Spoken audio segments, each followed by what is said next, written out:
بھائی نے کہا جب تک امی ابو راضی نہیں ہوتے اسے اپنے پاس رہنے دیجیے، میں اس کو اکیلے گھر میں کہاں اور کیسے رکھوں گا۔ بھائی نے ندا کو اپنا لیا اور ان کا سہارا بن گئے، لیکن ہم کو انہوں نے کانو کان خبر نہ ہونے دی، بلکہ شادی کے بعد بھی رات کو گھر آ جاتے۔ انہوں نے والد صاحب کے ڈر سے اپنے معمولات میں تبدیلی نہ آنے دی۔ عامر بھائی کو انہی دنوں کمپنی کی طرف سے سعودی عربیہ جانے کا ویزا مل گیا۔ وہ بہت خوش ہوئے اور جدائی ختم ہو جائے گی۔ اب بھائی وہاں سے ندا سے رابطہ رکھتے تھے اور باقاعدہ ڈراؤ بھجواتے تھے۔ ہر ماہ معقول رقم ندا کے گھر والوں کو عامر کی کمائی سے ملنے لگی۔ رقم وہ ندا کی والدہ کے نام بینک میں بھجواتے کہ یہی ان کی ہدایت تھی۔ وہاں جا کر عامر بھائی کو اندازہ ہوا کہ یہاں بیوی کو بلوانا اور ساتھ رکھنا مشکل ہے۔ 3 سال بعد بھائی چھٹی پر وطن آئے۔ جب ساس کے گھر گئے پتہ چلا ندا گھر پر نہیں ہے۔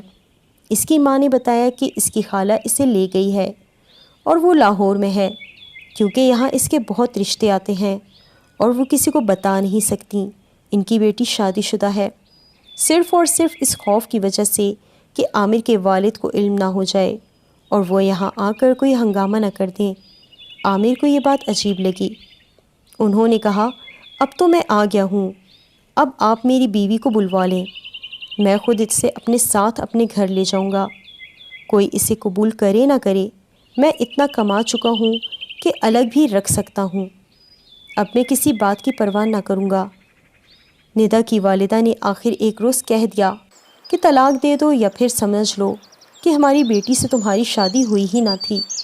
میری بیٹی کا بہت دولت مند گھرانے سے رشتہ آیا ہے، وہ خوب دھوم دھام سے شادی کریں گے اور ساری دنیا کے سامنے اسے عزت سے بیاہ کر لے جائیں گے۔ تم 3 سال باہر رہے ہو، ویسے بھی وہ اب تمہاری پابند نہیں ہے، تم نے کون سا شادی کو رجسٹر کرایا تھا؟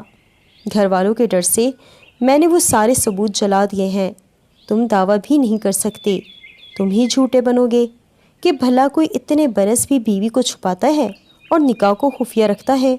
شادی تو وہ ہوتی ہے جس میں لڑکے والے بھی شریک ہوتے ہیں، ساری دنیا کو پتہ ہوتا ہے۔ یہ سن کر بھائی بولے خالہ جی نکاح کوئی مذاق تو نہیں، میں کورٹ میں دعویٰ کروں گا۔ ہاں ہاں جاؤ، شوق سے جاؤ، جگ ہنسائی کراؤ، وہ بزدل شخص جو بیوی کو گھر نہیں لے جا سکتا وہ کورٹ کیا جائے گا؟ بھائی نے مجھے بتایا میرے ساتھ اس چلاک بڑھیا نے کیا کر دیا، اب بتاؤ میں کیا کروں؟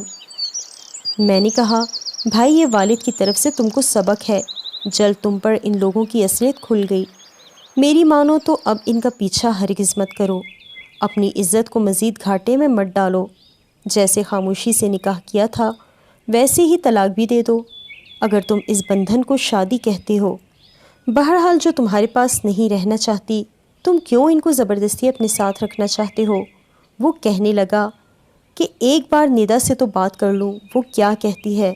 صاف ظاہر ہے بیٹی بھی وہی ہے جو ماں ہے، اب بھی تمہارا رابطہ نمبر اس کے پاس ہے، کہیں سے بھی فون پر رابطہ کر سکتی ہے، وہ ایک ملازمت پیشہ اور نرس ہے، اتنی تو بے بس نہ ہوگی کہ تم کو ایک فون نہ کر سکے۔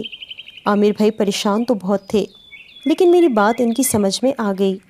ندا نے 2 ماہ کی چھٹی لی تھی، میں نے اسپتال جا کر اس کی ایک سہیلی سے پتہ کیا اور نمبر لے کر فون کیا تو اس نے مجھے پہچاننے سے انکار کر دیا، بولی میں کسی عامر کو نہیں جانتی، آپ لوگوں کو اگر عزت پیاری ہے تو دوبارہ فون مت کیجیے گا، ہم ندا جیسی دھوکے باز پیاری نہ تھیں، ہم کو تو اپنے والدین اور ان کی عزت پیاری تھی، لہٰذا ہم بہنوں کے سمجھانے سے عامر نے دل پر صبر کی بھاری سل رکھ دی کہ محبت میں لاکھ ہر بات جائز سہی، عزت کی نیلامی کا سودا جائز نہیں تھا۔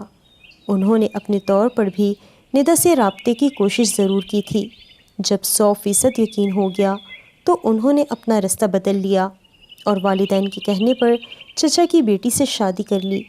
بے شک ہماری بھابھی بہت خوبصورت نہیں ہے بلکہ قبول صورت ہے، لیکن ایسی بے وفا بے مروت بھی نہیں ہے جیسی کہ ندا تھی۔